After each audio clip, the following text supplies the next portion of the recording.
La laïcité en 2 mots. La laïcité, c'est un ensemble de règles permettant à des gens, d'opinions et croyances différentes, de vivre ensemble. Elle repose sur quelques principes fondamentaux. La séparation du pouvoir religieux et du pouvoir civil. Les religions n'interviennent pas dans la gestion de l'État et réciproquement. Ils sont indépendants l'un de l'autre. L'impartialité des pouvoirs publics. Les agents des services publics sont neutres à l'égard des religions, des philosophies et des politiques. Les policiers, les juges, les employés de l'État n'affichent pas leurs convictions. La liberté. La laïcité garantit à chacun le droit à la liberté de conviction et de culte.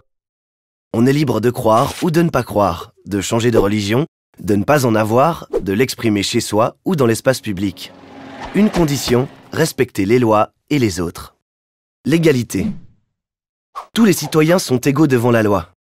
Discriminer pour des raisons raciales, religieuses, sociales ou sexuelles est prohibé et passible de poursuites. Comment la laïcité s'est-elle développée en Belgique? En 1831, les partis, catholiques et libérales, malgré leurs divergences, se sont mis d'accord sur la place de la religion catholique au sein de l'État. L'Église ne peut plus s'occuper des affaires de l'État et vice-versa. Mais cette séparation n'est qu'apparente, car c'est l'État qui paie les salaires du clergé et le réseau d'enseignement qui était essentiellement catholique. Dès la seconde moitié du XIXe siècle, la Ligue de l'enseignement s'est constituée afin de promouvoir et défendre l'école publique et l'éducation laïque. Au XXe siècle, la laïcité s'est organisée. Depuis 1972, toutes les organisations philosophiques non religieuses du pays se sont regroupées au sein du Conseil central laïque. Ce mouvement est composé de personnes provenant d'horizons politiques différents.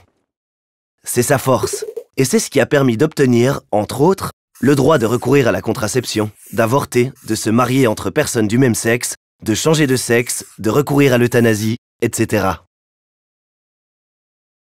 En 1993, par une révision de la Constitution, l'État reconnaît la laïcité comme organisation non confessionnelle fournissant une assistance morale à la population.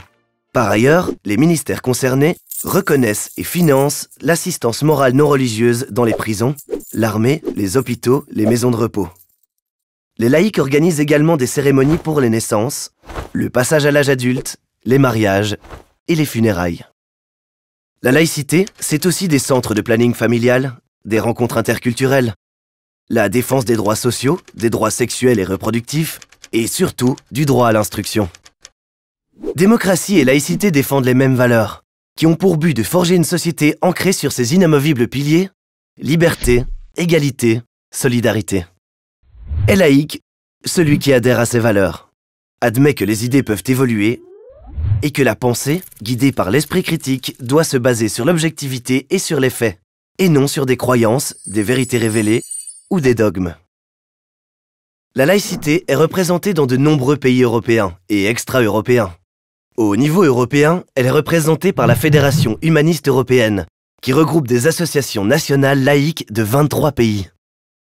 En 2 mots, la laïcité se veut le ciment du mieux vivre ensemble. Et être laïque, c'est simplement adhérer au principe de la laïcité.